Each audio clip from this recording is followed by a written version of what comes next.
Assalamualaikum dan selamat pagi. Salam sejahtera Mhm. Asia. Sejahtera Betul. Asia. Bersama saya Wan Mhm. Ali Wan Kasim dan juga Sharon teman saya. Kezia. Nampak Ha. cantiklah Sharon hari ini. Terima kasih. Baju dia berbunga-bunga warna pink pula tu. Sampai pagi macam ni kawan. Kita kena menceriakan penonton supaya tak ada Monday blues lah. Jadi hari ni hari Sabtu tak ada Saturday blues. Sebab tu kita Saya kena blue. kena transfer Betul. menceria tu kepada penonton-penonton di rumah tu semua. Dan kita hari ini bersiaran untuk 2 Mhm. Oktober 2021 yang pastinya menemui peminat-peminat kita. Di Mhm. mana saja anda berada, teruskan sokongan terhadap kami di Sejahtera Asia dan Mhm. pastikan anda juga tidak lupa untuk menyaksikan kami di halaman sosial Facebook Betul. Sejahtera Asia dan juga TVS dan lontarkan Mhm. apa saja komen ataupun cadangan anda. InsyaAllah sempat kami yang bacakan. Betul Betul tak? tu. Dan kepada anda, jika anda terlepas untuk menonton siaran kami pada hari ini, jangan risau, anda boleh pergi saja ke YouTube, type saja Sejahtera Asia dan anda boleh pilih episod yang anda ketinggalan. Pada hari ini kita ada kupasan yang cukup menarik untuk kami kongsikan bersama anda. Kupasan yang pertama adalah pemimpin wanita dalam masyarakat dan kupasan yang kedua, Wan.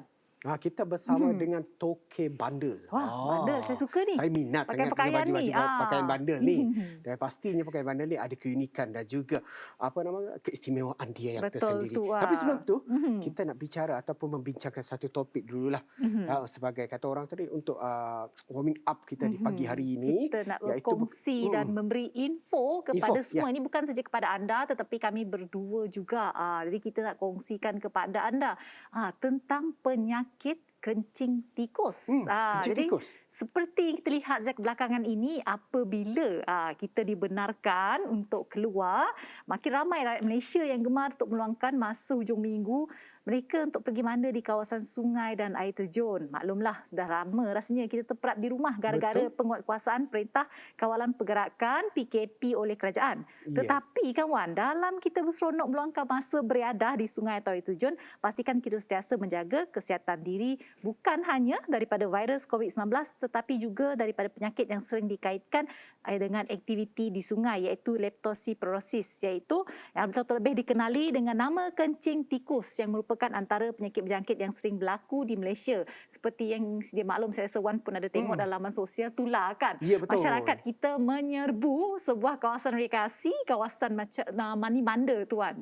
Betul. Dan ia secara tidak langsung mengakibatkan mungkin kita agak sukar untuk memutuskan penularan COVID-19 ini, tetapi nampaknya ada apa? Peminat Ada gangguan pula pagi macam ni. Tetapi penyakit tikus, penyakit kencing tikus ini juga berpunca daripada kawasan riadah yang tidak bersih. Ya, apabila terlalu banyak mereka yang berkunjung di sesuatu tempat riadah itu dan mungkin segelintir daripada mereka yang meninggalkan sampah sarapnya yang tidak menjaga kebersihannya akan mengakibatkan kedatangan makhluk ini. Makhluk Betul. kecil ini iaitu tikus yang pastinya akan menyebabkan persekitaran menjadi tidak bersih. Dan ia secara tidak langsung akan mengganggu kawasan riadah itu yang berpotensi menjadi kawasan dijangkiti penyakit kencing tikus. Betul tu. Walaupun kita hanya fikir kalau kencing tikus ini adalah tikus sahaja Wan, tetapi sebenarnya ia juga boleh disebarkan melalui air kencing haiwan yang lain seperti musang, anjing, kinzir, kucing, lembu, kambing, kuda dan arnab. Jadi kalau pergi ke tempat rekreasi itu, kita tak tahu binatang apa yang terdapat di sekitar kawasan itu. Jadi seperti yang dikongsikan oleh Wan itu, terdapat segelintir individu yang tidak bertanggungjawab meninggalkan bahan buangan di kawasan hutan itu dan ia secara tidak langsung akan menarik haiwan-haiwan yang terdapat di sekeliling kawasan itu untuk pergi ke tempat tersebut. Lalu dah mereka pergi Wan, dah mereka makan sisa-sisa makanan. Sudah tentulah mereka akan melepas di kawasan itu juga. Betul. Jadi seterusnya mungkin kunjungan seterusnya orang lain yang akan berkunjung ke tempat itu secara tidak langsung akan terkena bahan buangan, bahan kumuhan daripada haiwan-haiwan tersebut yang terus menyebabkan boleh menjejaskan kemudaratan kesihatan mereka. Lebih-lebih lagi kepada kanak-kanak kecil apabila mereka tidak mempunyai sistem imun yang lebih tinggi daripada orang dewasa Wan. Ya, bila sebut tentang kanak-kanak kecil, mereka antara golongan yang berisiko dan juga terdapat beberapa lagi golongan yang berisiko ini Sharon, iaitu pengunjung tempat rekreasi atau berkelah, pemburu, kaki pancing, petani, pesawah juga peladang, penternak, pekerja veterina, pekerja penyelenggaraan peparitan dan pembentungan, pekerjaan dan pekerja dan pelanggan premis makanan yang kotor. Yang itu antara satu faktor ataupun golongan-golongan yang berisiko yang kata orang boleh dan mudah dijangkiti penyakit kencing tikus ini, Sharon. Betul, sebab dia bila kita cakap pasal air kencing tikus ni dia berkaitan dengan air. Jadi air ni merupakan sumber utama kepada kita, bukan saja kepada manusia tetapi kepada tumbuhan dan juga haiwan. Jadi kita memerlukan sumber air untuk meneruskan kelangsungan hidup kita seperti dikongsi oleh Wan. Air itu merupakan saliran mungkin melalui kawasan yang akan seperti ada pekebun yang menggunakan air tersebut untuk tanaman mereka, dan juga mungkin ada yang menggunakan air tersebut untuk tugasan domestik. Jadi kerana itu kita perlu sama-sama menjaga kebersihan sungai kita, dan dalam pada itu juga sekiranya anda mungkin ingin tahu apakah antara gejala-gejala sekiranya anda terkena penyakit kencing air tikus ni, adalah gejala seperti demam panas, menggigil, sakit kepala, sakit otot, mata merah, cirit birit, keletihan dan sakit tekak. Ini merupakan antara gejala yang sering muncul apabila seseorang itu terkena jangkitan kencing air tikus. Tapi kalau kita bercakap tentang konteks kencing air tikus itu, kita tidak boleh kata kita terkena di luar sahaja, Wan. Di rumah pun kita boleh terkena sebenarnya. Mungkin air yang kita simpan di dalam rumah dalam balang ataupun tengah kita masak, kita tak tahu ada kucing pula. Macam mana tikus, sebab dia cakap pasal tikus. Dia tak jauh, Sharon. Dia macam ni, kucing dan tikus memang tak jauh. Jadi tengah tikus naik merayap ke atas kita punya siling tu ke apa, dia mungkin terkencing, kita tak tahu lawan. Agak bahaya juga sebenarnya. Dari rumah pun kita boleh terkena. Jangan fikir di luar sahaja kita terdedah kepada air kencing tikus ni, di rumah sebenarnya boleh juga terdedah jika kita tidak mengambil langkah-langkah keselamatan untuk memastikan kawasan dalam rumah kita itu sentiasa selamat daripada haiwan seperti tikus. Tak sebenarnya tikus, lipas seperti cicak, semut dan semua binatang ini juga boleh menyebabkan mudaratan kepada kesihatan. Tapi saya tahu Wan nak kongsikan tentang minuman berkarbonat tu, Wan. Tak. Yang ni memang sering terjadi apabila seseorang ataupun kemungkinan ibu bapa kena take note benda ni lah. Nak beli air berkarbonat daripada kedai, lepas beli pastikan air berkarbonat itu kita cuci dulu. Cuci bahagian atas dia ataupun cuci keseluruhan air tin tu, kata orang sekarang air gas ke air apa, cuci keseluruhannya dan make sure benda tu disimpan di tempat yang tertutup. Contohnya dalam peti sejuk, dalam almari dan sebagainya. Sebab kebanyakan penyakit kencing tikus yang berlaku kebanyakan daripada puncanya daripada air tin. Air tin yang terdedah dan bila dibeli terus dibuka dan diminum. Dan kawasan yang ada kawasan air tin itu, dia terus mendongak masuk ke dalam mulut dan menyebabkan seseorang itu jatuh sakit. Dan tak silap saya ada seorang pesakit itu sehingga boleh membawa maut lah. Nah, sebab bahayanya kencing tikus dan kena take note selalu. Ibu bapa kalau ada anak tu yang suka sangat minum air tin tu, air soya, air apa, tak ada gas ke, make sure cuci dulu sebelum minum. Walaupun kita ada guna straw. Sebab kita tak tahu kencing tikus ini walaupun dah kering di permukaannya, kesannya boleh membawa padah. Itu yang kita sama-sama take note. Dan di rumah juga, Sharon. Di rumah juga yang terdedah dengan risiko kunjungan tikus-tikus ini iaitu persekitaran yang tidak bersih. Dan pastikan kita sentiasa melakukan pembersihan dari semasa ke semasa, terutamanya di bahagian dapur lah. Itu memang peminat lah kunjungan kepada haiwan-haiwan yang kita tak nak pun ada sebenarnya, tapi disebabkan tempat itu merupakan tempat makanan, sumber makanan kepada mereka juga, sudah tentunya mereka akan mengunjung ke tempat dapur kita. Di dapur kita itu tempat kita menyediakan juadah, tempat kita menyediakan minuman. Jika tidak menjaga kebersihan di kawasan dapur itu, ia memang akan memudaratkan kesihatan kita. Sebenarnya saya pun suka apa yang dikongsikan oleh Wan berkenaan dengan air tin bikarbonat itu, sebab kita tak tahu dia dipunggah dari mana, diletakkan di kilang tak tahu berapa lama, di store di kilang itu dan dipunggahkan ke dalam trailer untuk dihantar kepada kedai-kedai. Kita tak tahu dalam lori itu sendiri berapa hari dia perlukan masa untuk menghantar minuman itu kepada premis-premis yang memerlukan. Jadi mungkin dalam trailer tu kita tidak menuduh lah, kita cuma kata kebarangkalian berlaku ada binatang dalam situ. Mungkin kalau tak kencing kat tin, dia kencing kat atas tempat yang crack tu. Jadi mungkin boleh menjejaskan air di dalam tu. Jadi kita perlu seperti yang dikongsikan Wan, perlu bersihkan dan jangan pula letak kat atas meja. Kita tak tahu nanti ada lipas lah pula naik, cicak lah pula naik. Sebab tapak kaki lipas dan cicak itu juga kotor kan. Betul, ya, betul. Jadi ia lebih selamat jika anda simpan di dalam peti ais ataupun di kabinet rumah anda. Pendek Jadi, cerita, serangga-serangga sebegini memang ada penyakit yang akan dibawanya. betul. Tetapi kita sebagai manusia ini perlu berwaspada sentiasa dan pastikan persekitaran kita sentiasa bersih Bersih. dan selamat, lebih-lebih kepada anak-anak kita dan semua ahli keluarga kita yang berada di rumah. Dan itu Betul, saja topik kita pada hari ini, Itu saja berbincang tentang perkongsian penyakit kita. kencing tikus tadi. Dan kita berehat seketika, kembali selepas ini, tetap bersama kami di Sejahtera Asia.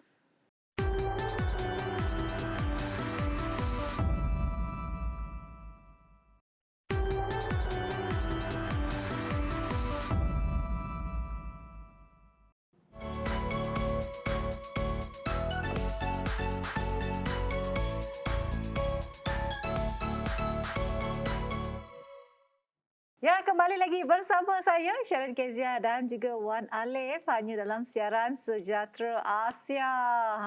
Jadi seperti yang kami janjikan, kami ada kupasan dan topik yang cukup menarik untuk dikongsikan bersama anda Ya, dan betul, dibincangkan bersama dengan tetamu kita pada hari ini. Ya. Apa yang menariknya sebagai seorang wanita, saya sangat rasa berbangga kerana apa yang kita kupaskan pada hari ini adalah pemimpin wanita dalam masyarakat. Dan tetamu kita adalah Puan Mazni Bunti Haji Muri yang merupakan Ketua Kampung Sungai Maung. Apa khabar Puan Mazni? Waalaikumsalam. Dah breakfast kita tak? Baru aja kan lepas breakfast. Alhamdulillah, besadar.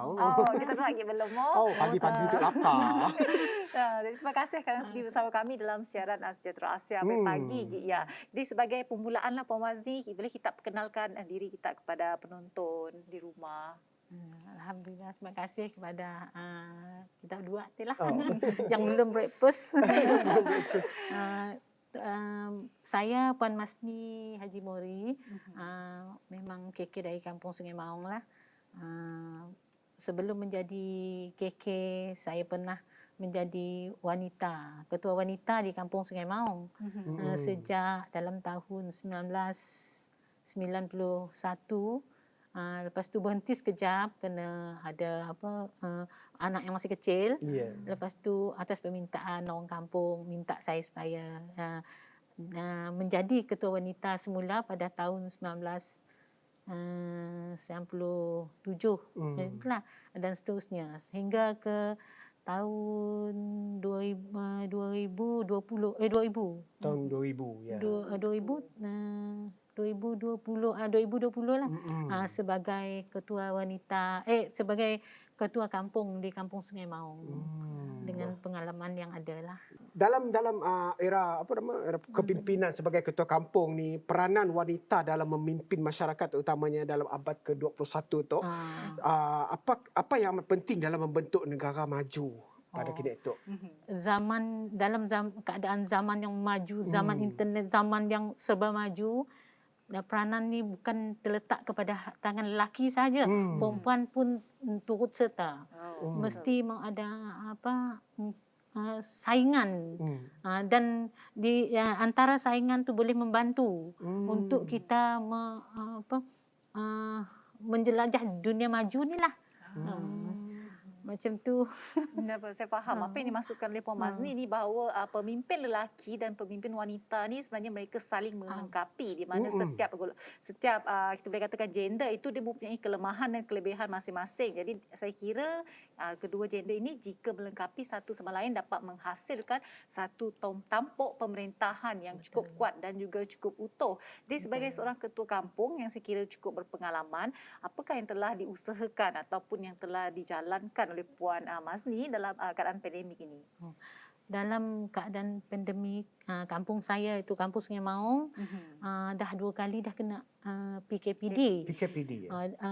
Masa yang bulan lalu, dalam bulan 3 lah, kampung telah dilanda pandemik. Masa tu sangat-sangat mencabar.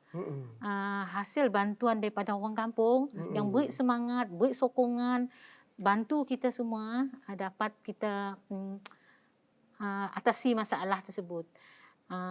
Bermula daripada sebuah keluarga tu terus merebak, kita terus call dengan pejabat daerah, call dengan yang harus kita maklumkan masalah ni, dan mereka pun terus buat tindakan, terus tutup kampung. Dan dalam masa itu memanglah kalau kita kena kuarantin dalam masa 14 hari memang mencabar. Banyak perkara yang harus kita tangani. Itu bahagian orang yang terpaksa tak bekerja, yang nelayan tak dapat tangkap ikan, tak dapat ke kebun pun tak dapat, ke mana cuma diam di rumah memerhatikan keluarga saja, supaya jangan ada penyebaran lagi ke tempat lain. Ya, alhamdulillah berkat bantu usaha semua kampung, orang kampung pun percaya dengan kita, orang kampung pun faham dengan keadaan kita, keadaannya pun reda, dalam masa 14 hari dapat diberhentikan. Lepas tu untuk kali kedua, PKPD kali kedua pun hasil tu didapati kerja, tempat kerja, jangkitan daripada tempat kerja, datang ke sebuah keluarga, cepat-cepat kita tangani bila merebak macam ni. Punca cepatnya merebak sebab keluarga emas, seorang ibu yang demam. Lepas tu bila mak yang demam, semualah anak-anak nak jenguk mak bah. Memang dia orang nak jenguk. Lepas tu dia orang jenguk, di situlah puncanya merebak ke dalam sebuah rumah, ada keluarga yang berumah di tepi lah. Lepas tu di situlah maka merebaknya sampai dah 30 orang kena.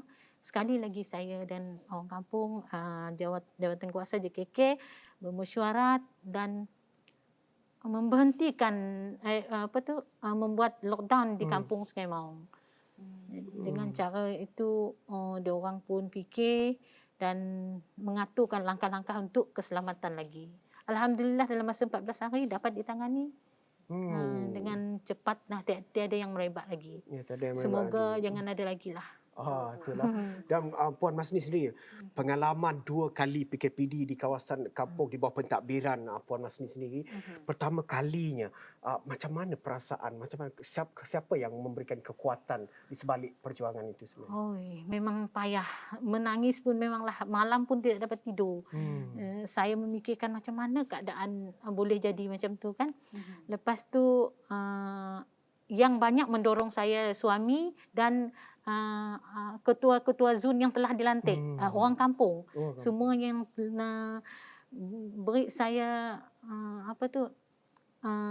supaya semangat supaya jangan lekas mengalah. Ya, betul.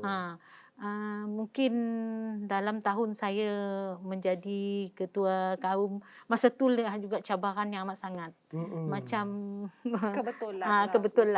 kebetulan saya tangani dengan bantuan dia orang lah. Saya bersyukur-syukur kerana di kampung saya pun dia orang faham, dan keprihatinan mereka, tunjuk ajar, nasihat, semangat yang mereka beri amatlah saya hargai untuk kampung saya. Jadi untuk menjadi pemimpin itu kan tidak mudah sebenarnya, lebih-lebih lagi sebagai seorang ibu dan jadi sebagai seorang isteri. Mungkin ada dalam golongan, kita tak menuduh lah, tapi adakah pernah tak Puan Masni mengalami di mana ada segelintir individu yang tidak berpuas hati lantikkan Puan Masni sebagai ketua kampung berikutan Puan Masni adalah seorang wanita? Setakat ni mengikut pengalaman saya ataupun yang saya lama lah memegang jawatan sebagai pemimpin di kampung. Jadi dia orang sudah mungkin menilailah saya dengan apa kerja yang saya telah buat, dan kepercayaan mereka sandarkan kepada saya. Saya pun berpesan dengan mereka apa yang kurang kepada saya, apa yang saya tak dapat buat. Sama-sama kita bincang, sama-sama kita membantu supaya ia dapat diselesaikan. Itu yang saya selalu beri harapan kepada orang kampung. Yang mereka berharap sama-sama bertimbang rasa lah. Lagipun suami saya mendorong saya sebab dia pun ketua ranting dalam kampung dan faham keadaan kerja-kerja saya. keluarga di keliling pun ikut sama. Memberi sokongan lah memberi kepada Puan sokongan Mazni. dan macam kata orang, kata pepatah ni, bulat air kerana pembentung, bulat masyarakat kerana muafakatnya. Betul tu, Itu Wan. yang paling penting dalam setiap pentadbiran, sama ada di peringkat kampung ataupun pentadbiran di peringkat negeri ataupun negara sebenarnya. Betul tu. Kan Sharon? Apa-apa pun pemimpin yang kata orang telus ini akan ada satu impak yang mungkin akan menjadi ikutan orang lain. Betul. Agar boleh menjadi seorang pemimpin yang baik juga pada masa yang akan datang. Dan banyak lagi yang akan kita tanya dengan Puan Mazni. Selepas ini kita rehat seketika, kembali selepas ini dalam Sejahtera Asia.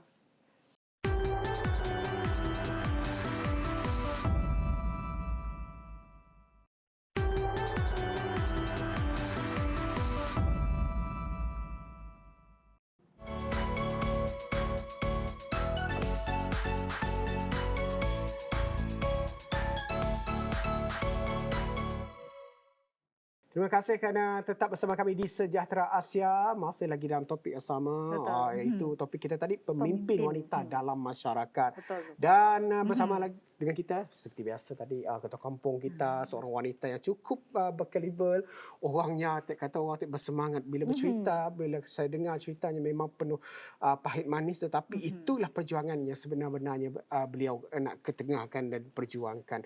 Dan memastikan kampung di bawah pentadbirannya dalam keadaan baik dan aman, damai Betul sebenarnya. tu. Tanpa mengira gender, walaupun dia seorang ibu dan juga merupakan seorang isteri, namun dia tidak menghalang beliau untuk menggalas tanggungjawab dan amanah yang telah diletakkan di bahu beliau untuk menguruskan kampung beliau, iaitu Kampung Sungai Maung. Jadi kita nak tanyalah kepada dia kan. Saya kira soalan ini agak sensitif sikit, tapi kita nak tanya juga sebagai seorang ketua kampung ni, tak ada soalan yang sensitif bagi Puan. Puan Mazni, adakah pada pendapat Puan wanita sebenarnya layak dalam memimpin masyarakat?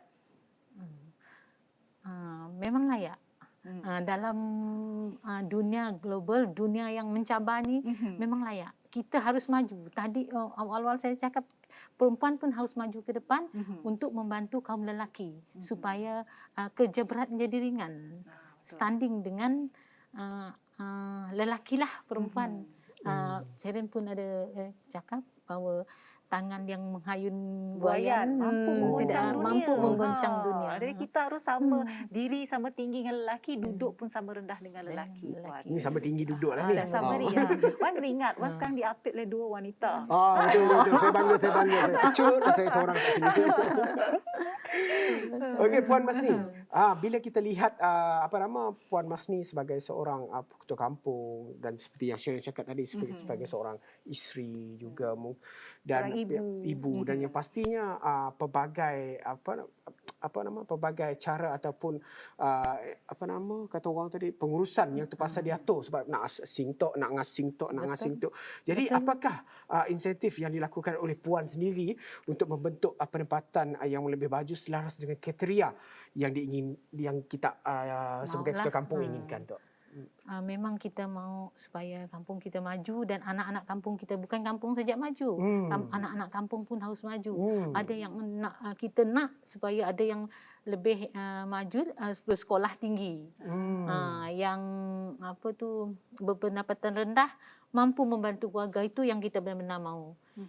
Sebenarnya macam zaman sekarang ni yang penuh cabaran, contoh murid sekolah, ada yang sekolah online tu memang terlalu payah lah. Ada yang tak ada internet lah, tak ada line, tak ada apa. Itu yang harus kita tangani. Masalah tu. Saya pun selalu berhubung dengan cikgu-cikgu di sekolah untuk mengatasi masalah begini dengan kerajaan kita, supaya dapat membantu. Contoh kita adakan tiang untuk naikkan internet ke di rumah, membantulah untuk mereka supaya mereka dapat masalah-masalah yang timbul dapat diatasi. Betul. Supaya mereka tidak ketinggalan dalam apa jua pun. Contoh pembelajaran, kerja, contoh semua kita bantulah dengan cara yang ada. Pun atas bantuan pihak kerajaan juga yang banyak membantu. contoh kampung kami lah, memang kerajaan yang banyak membantu. Jadi kiranya Puan Mazni ini mengambil inisiatif turun ke padang, mengambil tahu apakah keperluan yang diperlukan oleh masyarakat dan Puan Betul. Mazni akan bawa ke dalam komuniti untuk berbincang bersama cara untuk Betul. mengatasinya. Jadi seperti yang semua sedia maklum bahawa Puan Mazni ini merupakan seorang ibu, merupakan seorang isteri. Bagaimana Puan Mazni membagikan masa di antara kerjaya Puan Mazni sebagai seorang pemimpin yang memang kita tahu banyak tugas dan tanggungjawab yang perlu digalas, dan tapi dalam masa yang sama juga perlu juga menunaikan tanggungjawab dan amanah di rumah. Itu yang sebenarnya begini, tanggungjawab harus kita tadi cakap bukan saja perempuan, lelaki pun sama. Kiranya saya ada tugasan di sini, suami pun boleh membantu. Jadi anak-anak pun faham dengan keadaan kita. Bukan semasa dia orang lahir, kecil pun dia dah tahu bahawa mak dia, ayah dia sebagai pemimpin. Harus menangani masalah, tak perlu kecil hati, tak perlu apa, kita dahulukan, tunggu dulu sekejap, kita dahulukan orang ni sebab. Ya, bersebab kita pun nak bantuan kita adalah amalan. Itu yang saya selalu nasihatkan kepada anak-anak.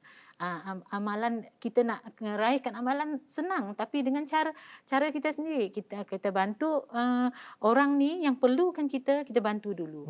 Lepas tu kita settle lah antara kita, anak beranak, suami isteri, saling membantu sebenarnya. Sebab itulah ada perempuan sekarang mesti standing, saling membantu. Saya setuju. Wah, Saya nak bagi hint lagilah Sharon, saya setuju dia cakap macam tu. Tapi kena ingat jugalah, wanita ni memang perlu dalam pentadbiran sesebuah negara, sama ada dari segi komuniti dan sebagainya. Kerana kita tidak lagi dapat fikirkan wanita ni sebagai pemerhati saja. Sebaiknya wanita ini bersama-sama dalam memastikan pemacu saling kepada kejayaan. menyokong sebenarnya. Kita taklah anggap sebagai lelaki ni macam ketua, perempuan ni sebagai bantu. Tidak, kita saling melengkapi di antara satu sama lain. Seperti saya dan Wan Alif di studio ni. Saling melengkapi untuk memastikan kita punya jemputan pastinya bersemangat untuk menceritakan apa sahaja yang ingin diluahkannya. Yang paling penting macam Puan Masni cakapkan tadi, apa-apa pun memang kena buat macam kata Puan Masni tadi, memang kita pun sama. Kena buat bersama-sama, make sure benda tu mesti jadi dan pastinya memberi kesan kepada semua. Semesti untuk kepentingan diri sendiri, tetapi kepentingan semua pihak, terutamanya mungkin penduduk-penduduk ataupun rakyat-rakyat di kampung kita. Supaya kebaikan dapat dikongsi bersama. Seperti yang Puan Mazni kongsikan tadi, bahawa kita dapat tahu, kita dapat lihat bahawa suami dia juga merupakan penyokong di sebalik kejayaan Puan Mazni menjadi seorang pemimpin, di mana saya percaya Puan Mazni mesti kerja rumah pun dilakukan bersama sebab kalau Puan Mazni seorang dia nak menguruskan rumah, selepas itu nak menguruskan lagi, nak menunaikan lagi tanggungjawab dan amanah sebagai ketua kampung tu bukan mudah. Tapi disebabkan bantuan dan sokongan daripada suami ini, Puan Mazni Senang mana pula. dapat menunaikan tanggungjawab dan amanah itu dengan sebaik-baiknya, ya Wan. Ya, betul. Dan Tok yang mungkin soalan favourite lah. Pertama kali bila dilantik sebagai ketua kampung, perasaannya apa? Mungkin ada gembira, mungkin ada takutnya, mungkin dah fikir macam-macam ya Puan. Apa sebenarnya? Betul. Pertama kali bila dah dilantik sebagai ketua kampung, pejabat daerah telefon, Puan kena hadir ke pejabat daerah, ada surat yang perlu Puan tanda tangani. Saya pun gementar, ada juga terfikir sebab masa sebelum nak menjadi ketua kampung, ada penilaian dari penduduk. Penilaian itu dibuat. Penilaian itu orang kampung yang membuat penilaian dan dihantar ke pejabat daerah. Setiap penilaian yang orang kampung hantar, dia orang sendiri akan hantar. Lepas tu saya terima panggilan, suruh saya datang ke pejabat. Saya pun kejut, datang di pejabat, disahkan Puan Mazni tahniah telah dilantik sebagai ketua kaum lah, ketua kampung di kampung. Perasaan tu semua ada. Dapat tak aku ni nak pegang jawatan yang besar ni? Ingat macam tu.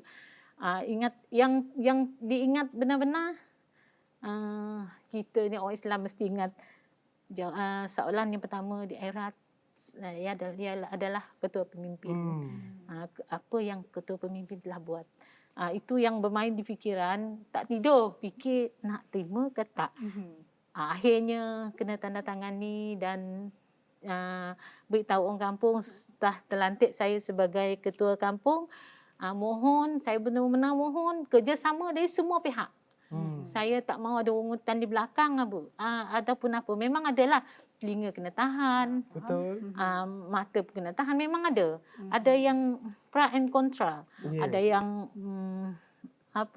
yang tak senang dengan kita, yang senang dengan kita, cara kita memang ada. Itu pasti. Di kampung pasti ada. Tapi insya-Allah lah kita tetap dengan cara kita mesyuarat dengan orang kampung, minta persetujuan semua. Sekiranya persetujuan telah dibuat, kita sama-sama buat mufakat, semuanya kita buat dengan cara ni, maka kita buat dengan cara yang kita nak cara yang terpaksa aku, sebab mungkin itu cara yang terbaik. Betul. Jadi seperti yang dikongsikan oleh Puan Mazni, memang kita ni Wan tidak dapat memuaskan hati semua pihak. Walaupun memang kita cuba lakukan yang terbaik, tapi kita faham bukan dapat nak puaskan semua hati semua pihak, di mana kita mungkin golongan tertentu tu merasakan bahawa tindakan kita ataupun langkah yang kita ambil itu tidak sesuai. Tapi bagi kita dah berfikir, kita dah berbincang dalam kumpulan kita, kumpulan tertinggi, bahawa itu adalah langkah dan juga tindakan yang baik. Sekali lagi kita ucapkan terima kasih kepada Puan Mazni Bunti Haji Mori yang merupakan seorang ketua kampung Sungai Maung, yang perkongsian beliau pemimpin wanita dalam masyarakat. Terima kasih Puan Mazni. Adik pada anda terus kekal setia bersama saya dan Wan Alif, kerana kita ada kupasan lagi sebentar lagi. Ingin tahu siapakah tetamu tersebut? Semuanya dalam Sejahtera Asia.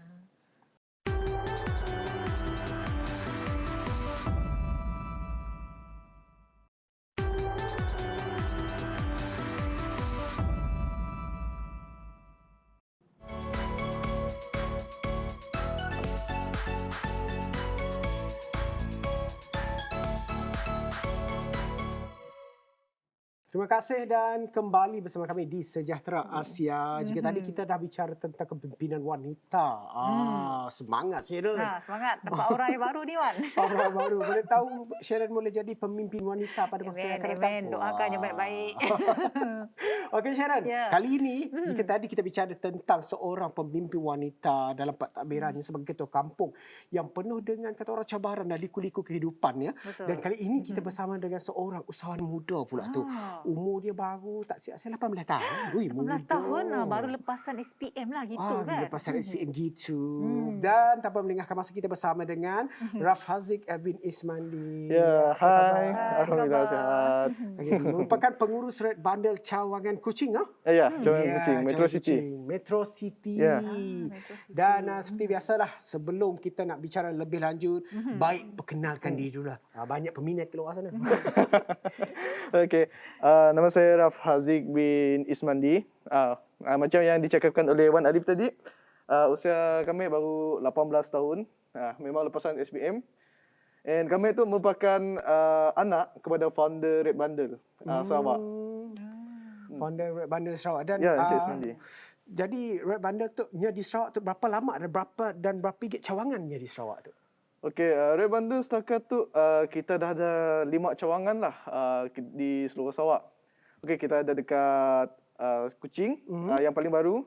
Kita ada dekat Seri Aman, kita ada dekat Sarike, dan Sibu kita ada 2. Dekat Lanang dengan Pasaraya Star Mega Mall. Kena ada 2 di Sibu? Adakah permintaannya amat tinggi? Sebab macam di Sibu ada ramai peminat bundle. Jadi kita buka banyak. Dan insyaAllah dekat Kuching pun kita akan tambah lagi. Ataupun di bahagian lain di Sarawak ni. Sebab Sarawak ni kan besar. Negeri paling besar dekat Malaysia. So kita nak buka banyak-banyak. So orang Sarawak best lah nak milih bundle. Kita jadikan Sarawak negeri yang banjir dengan kedai bandel.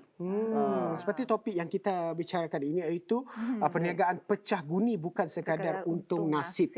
Sebab bila kita tengok di Facebook, di apa kata orang media-media masa, banyak yang viral tentang bandel ni, ada terjumpa ni, terjumpa ni, terjumpa duit, ni. terjumpa belian. Macam-macam kan. Macam-macam dijumpai Dan dalam mungkin bandel tu. mungkin Encik apa nama? Encik Raf kita panggil Encik Raf lah. Boleh, Encik Raf boleh ceritakan sedikit berkaitan dengan perniagaan yang diusahakan Encik Raf ini.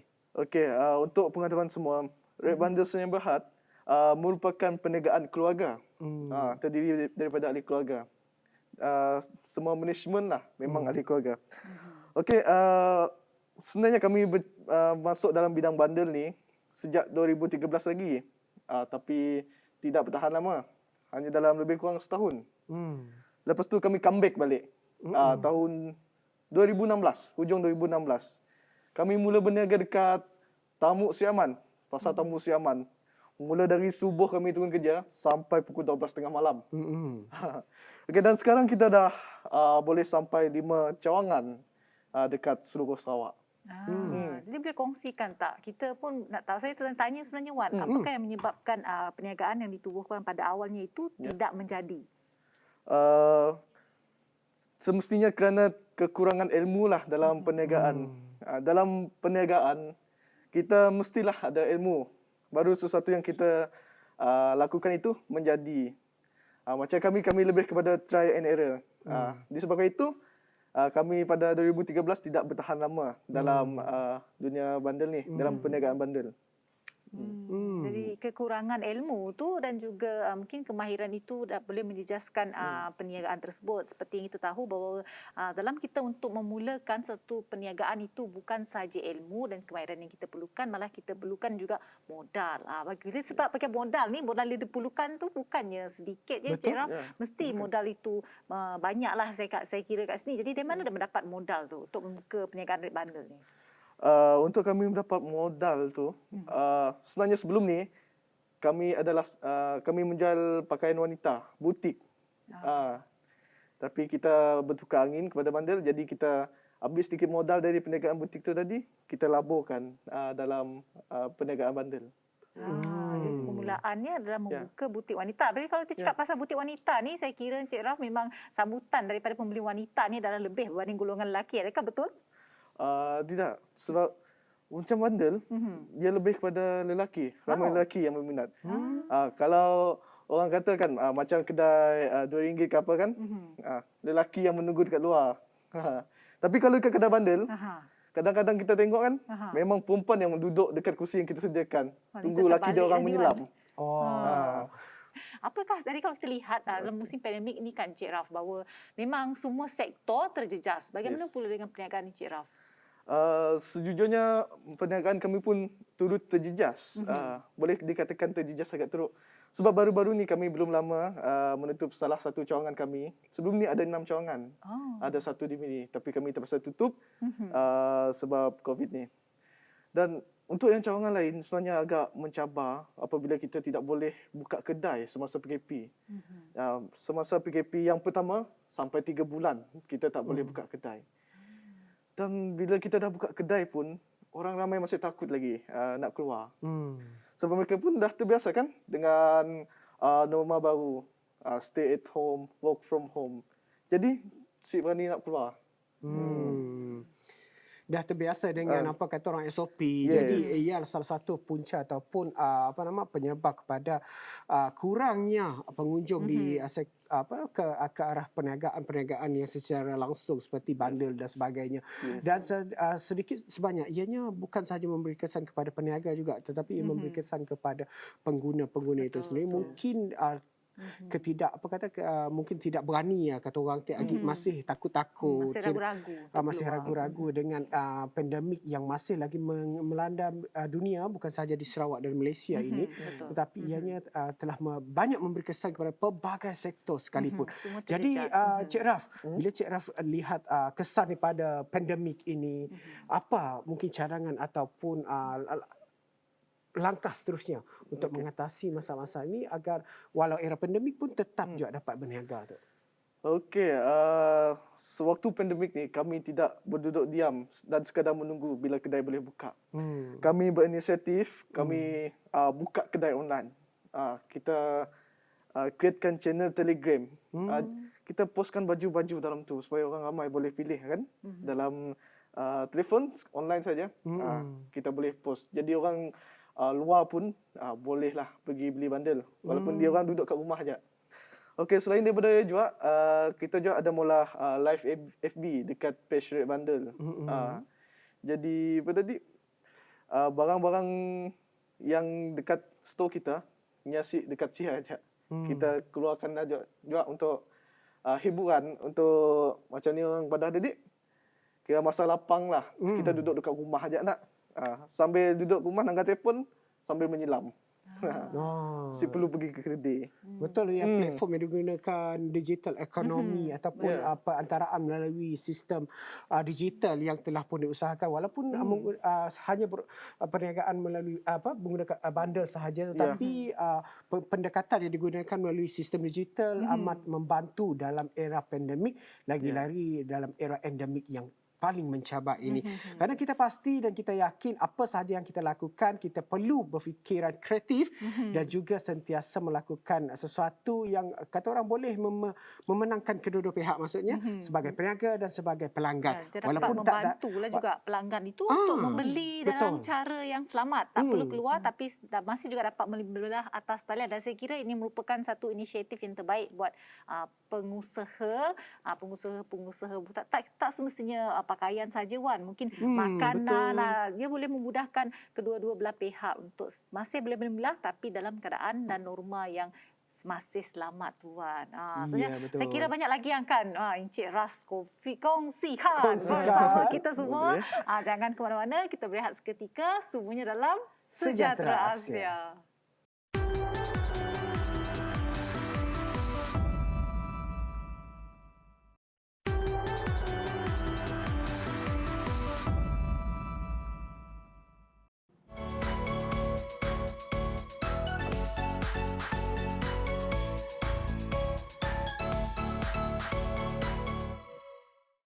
Ya, terima kasih kerana terus kekal setia bersama saya, Crazy Saren Kezia, dan juga Wan Ali. bersama dengan tetamu kita Encik Raf, iaitu pengusaha Red Bundle. Jadi bila kita sebut tentang bundle ni, Wan, saya kira memang dia mempunyai peminat-peminat yang tersendiri. Betul. Yang masih ingin menggunakan pakaian yang berjenama tetapi dengan harga yang berpatutan, dan mungkin juga ada juga dengan harga yang murah tetapi masih dalam keadaan yang elok dan berkualiti tinggi. Jadi sebagai seorang pengusaha bundle ni kan, Encik Raf, boleh kongsikan tak tips kepada penonton kita pada hari ini bagaimana hendak memilih pakaian bundle yang berkualiti tapi dalam masa yang sama harganya tetap berpatutan? Okey, untuk memilih guni bundle ni, okey, kita dekat Sarawak ni kita ada banyak orang yang tahu pasal bundle. Jadi kita kenalah cari kawan kita yang tahu pasal bundle. Okey, kita hendaklah ambil kira faktor grade, kira ambil faktor jenama guni dan beratnya, berapa modal yang kita ada. Okey, dan seterusnya kita pergilah kepada trusted supplier. Okey, macam Red Bundle. Saya promote Red Bundle lah. Okey. Cari guni yang anda nakkan itu. Dan kalau anda tak ada kawan yang nak bertanya tu, okey, anda boleh berhubung dengan kami di Red Bundle pada nombor telefon 018-987-9988. Okey, kita akan bantulah para peniaga bundle yang baru nak belajar berniaga bundle ni. Kita akan jawablah segala pertanyaan tu secara percuma je. Ni bagi nombor telefon ni berani ke? Lepas ni banyak ni dapat nombor dapat pesanan daripada telefon daripada peminat di luar sana ni. Nombor telefon tu memang nombor telefon untuk company punya. Bukan saya punya lah. Bukan persendirian lah. Bukan persendirian lah. Lain lah. Menggunakan telefon company. Ya. Jadi boleh cepat tentang bundle ni, pakaian yang dibeli itu adalah secara pukal, iaitu dalam guni yang dalam tapi kita tidak tahu apakah kandungan pakaian dalam tersebut. Adakah Encik Raf rasa ianya berbaloi perniagaan ini? Bagi saya perniagaan bundle ni amat berbaloi lah. Sebab kita gunakan minimum punya modal okey, untuk berniaga bundle ni. Kadang-kadang selai pakaian tu kita just laburkan dalam 20%, 5% je selai. Sebab kita membeli secara pukal kan, 100 kilo tu. Dan dalam guni tu sentiasa memberikan kejutan kepada kita. Seperti yang saya pernah bagi tahu dengan Wan Alif sebelum ni, salah seorang reseller tu pernah jumpa baju seharga 15,000. 15,000 dia boleh jual balik. Tapi dia beli dengan kami RM12 saja. 12 Tapi saya nak mencelas ni, kenapa kita Wan Alif je? Kenapa saya Tak, tak yang tahu ni kita cerita bincang terbaru luar, ni ya? luar studio tadi. Ini tak adil ni, saya dikecualikan ni. Sementara tunggu Sharon tengah make up, kita borak-borak tadi. Okey. Minum kopi Teruskan, tadi kan. Teruskan. Okey, Cik Raf. Bila kita lihat dengan membuat perniagaan ini, Cik Raf rasa ianya berbaloi ke dengan apa yang Cik Raf dapat dalam isi guni yang kita belum tahu lagi apa dalam? Berbaloi lah. Sebab macam yang saya cakapkan tadi, modal kita kan minimum saja. Jadi kita boleh jual balik dengan harga yang murah. Sebab modal sikit, jadi kita senang nak balik modal untuk benda tu. Tetapi ada risiko tak sebalik kena dapat guni yang tidak baik ataupun isi kandungan yang walaupun murah tetapi isi kandungannya tidak memberi sedikit pun keuntungan. Maksud dia rosak barang rosak atau macam mana? Itu sememangnya ada risiko. Sebab tu jugalah tadi yang saya cakap tadi, kita kena cari kawan yang tahu sikit pasal bundle tu. Kita tanya apa yang barang bagus, mana satu guni yang bagus untuk beli bundle ni. Jadi kita dapat mengurangkanlah risiko untuk rugi. Dan macam bundle ni juga, dia tidak terbagi kepada satu jenis guni saja kan. Dia ada macam-macam grade, ada A, B, C dan D. Jadi makin tinggi grade, macam grade A tu, makin kuranglah peluang nak dapat barang buruk tu. Dia barang yang bersih lah. Jadi kiranya barang-barang itu yang maksud di sini adalah guni dan memenuhi barang itu dia mempunyai harganya adalah dan kualitinya adalah berdasarkan grade-grade pakaian tersebut. Jadi kalau kita bercakap tentang bundle ni, kita sedia maklum bahawa pakaian ini didapati daripada seluruh negara kan. Mesti macam mungkin ada timbul sikit keraguan dalam kalangan penonton kita pada hari ini. Bagaimana Encik Raf memastikan bahawa pakaian yang diterima itu adalah selamat dari segi kesihatan? Okey, untuk pengetahuan orang ramai, macam pakaian bundle ni sebelum dia packing kan dalam guni 45 kg, dalam guni 100 kg tu, kilang dah siap sediakan, sudah sanitasi untuk pastikan bebas daripada kuman. Lebih-lebih lagi pada zaman COVID-19 ni kan, kita kena pastikan betul-betul bersih. Dan selain itu kita juga sediakan kedai seperti Red Bundle. Di Metro City lah kita boleh tengok kan. Kita sediakan suasana yang selesa, tempat yang bersih untuk orang pilih pakaian bundle tersebut. Jadi kita pun kuranglah peluang untuk dapat barangan yang tak bagus. Maksud dia apa nak kata orang ni kebersihan tetap dikawal rapi untuk memastikan pengguna ataupun pembeli secara borong ini mendapat barang yang apa kata orang tadi berkualiti dan itu bersih. Selamat juga digunakan dalam masa yang digunakan sama oleh pembeli-pembeli pakaian bundle atau peminat-peminat pakaian bundle. Jadi dapat kita lihat sini bukan ianya mengambil keuntungan bersih membuta tuli saja kata orang, tapi kepentingan dari sudut kebersihan juga amat dititik beratkan. Jadi Encik Raf sendiri macam sambutan pada era pandemik tu. Bila kita lihat kita pun dah beralih ke pasal endemik. Mungkin banyak lagi apa nama kata orang ni sektor-sektor lain yang akan dibuka. Dan yang pastinya tidak terlepas dari macam Red Bundle sendiri perniagaan jualan baju terpakai ini. Apa perancangan kita walaupun kita dah masuk ke era endemik tu? Okey, perancangan saya akan sentiasa menambah baik lagi kedai-kedai saya. Okey. Kita nak bring bundle to another level. Kita bawa macam mana kita nak cakap kita bawa upgrade lagi, sentiasa upgrade.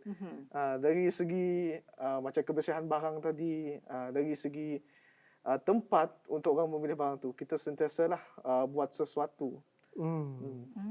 Bila bicara tentang bundle adalah barangan terpakai.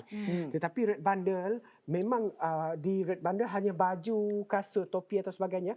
Adakah in future ataupun akan datang ada menjual something lain daripada baju ke atau sebagainya nanti? Mungkin barang rumah contohnya. Barang rumah yang terpakai. Yang macam tu pun insya-Allah kita akan bawa masuklah ke Sarawak. So macam bundle ni dia tidak terhad kepada pakaian saja. Okey. Kita ada yang kita dah tengok tadi, kita ada perabot daripada luar negara. Kita juga ada macam basikal. Sekarang tengah trending kan orang berbasikal. Kita juga ada macam barang-barang rumah, mangkuk, tapak, semua ya. Semua ada. Jadi kita dapat situ lah, bukan saja pakaian, tapi kini Cik Raf juga tengah mengumpul koleksi-koleksi lain seperti peralatan mainan, dan mungkin suatu hari nanti dia akan menambahkan koleksi seperti barang-barang rumah. Jadi seperti itu sedia maklum, Red Bundle ni telah menapak di Kuching dalam tempoh yang agak lama, dan pastinya banyak pengalaman suka dan duka yang ditempuhi oleh Encik Raf dan keluarga Encik Raf. Mungkin boleh kongsikan kepada penonton apakah pengalaman yang tidak dapat dilupakan sepanjang menjalankan perniagaan Red Bundle ini? Sepanjang menjalankan perniagaan bundle ni, pengalaman suka ke, pengalaman gembira suka, ataupun pengalaman duka pun boleh juga. Pahit manis. Pahit manis. Pagi-pagi macam ni saya sukalah nak kongsikan benda yang suka lah. Kita buang dulu benda yang duka pagi-pagi macam ni. Tidak ada lah benda duka je. Tapi tu memang adalah, itulah orang kata asam garam dalam perniagaan. Yang saya nak kongsikan adalah pernah sekali kami jumpa dalam Kocek Seluajin Bundle. Kita jumpa $400 USD dollar. Masih dalam keadaan elok lah duit tu. Masih dalam keadaan elok. Kita kalau convert boleh 1,600 lebih macam tu. Tu Beli bundle percuma duit. Boleh beli lagi bundle lagi. Boleh beli bundle lagi. Kita boleh jumpa banyak jackpot lah. Jadi sebelum kita melabuhkan tirai, masa sentiasa mencemburui kita di studio ni, Cik Raf. Mungkin ada sedikit pesanan kepada penonton di rumah, khususnya kepada anak-anak muda. Okey, di kesempatan ini saya nak ucapkan terima kasih lah kepada TVS sudi nak mengundang saya. Okey, dan untuk anak muda lah, saya nak sampaikan sedikit pesanan. Kita hendaklah sentiasa berusaha untuk sentiasa maju. Kita kena buktikan yang belia juga boleh berjaya macam orang dewasa. Okey, kita boleh bring Riyadh Power to another level. Okey. Itu sajalah. Terima kasih. Ya, satu pesanan kepada semua, khususnya kepada golongan muda. Jangan fikir walaupun anda ni muda, tapi kerana tidak berpengalaman anda merasa down. Tidak ya, sebenarnya muda ke, tak kira muda, tak kira tua, sentiasa mengambil peluang di sekeliling anda untuk terus berjaya. Sekali lagi kita ucapkan terima kasih kepada Encik Raf di atas perkongsian beliau dalam perniagaan Red Bundle. Jadi kepada anda yang berada di rumah, terus kekal setia bersama kami pada setiap hari pukul 7.30 hingga 8.30 pagi hanya di TVS saluran 122 Astro dan My TV. Sehingga kita bertemu lagi dalam episod yang akan datang. Syahid Kezia. Dan saya Wan Alif Wan Kasim. Hanya dalam siaran Sejahtera Asia. Daripada inspirasi, kami cetuskan inovasi. Assalamualaikum dan bye-bye. Selamat berjumpa. Bye-bye, Cik Raf. Bye-bye.